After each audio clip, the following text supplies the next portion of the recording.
ஏதாவது தப்பாயிடுச்சுன்னா? நேரம் கெட்டு போச்சுன்னா யானை மேலே போனாலும் நாய் கடிக்கும்பாங்க. ஏற்கனவே பிளாட்பாரத்துக்கு வந்துட்டோம்.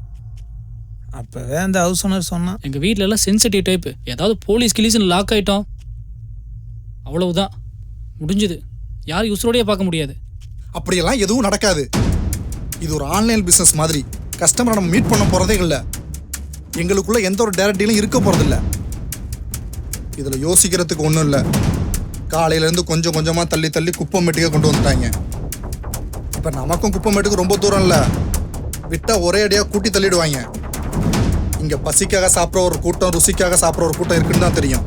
இந்த ரெண்டையும் தாண்டி செத்துறக்கூடாதுன்றதுக்காக சாப்பிட்ற ஒரு கூட்டம் இருக்குன்றதே மறந்துட்டாங்க. மயிறு முட்டை பிரியாணியை சாப்பிட்டுட்டு பீடாவை மென்னுக்கிட்டு அப்படியே சோபாவில் சாஞ்ச மேனிக்கு படுத்துக்கிட்டு என்னதான் இருந்தாலும் பழைய சோறும் பச்சை மிளகா மாதிரி டேஸ்ட் வரதில்லை அப்படிங்கிறதெல்லாம் சாப்பாட்டுக்கே வழி இல்லாமல் வாயை பார்க்குறவனை ஏமாத்துறதுக்காக மனுஷனுக்கு மனுஷனே பண்ண துரோகம். இதில் பழைய சோறு டேஸ்ட்டா பிரியாணி டேஸ்ட்டாங்கிறத சாப்பிட்டு பார்த்து நம்ம டிசைட் பண்ணுவோம்.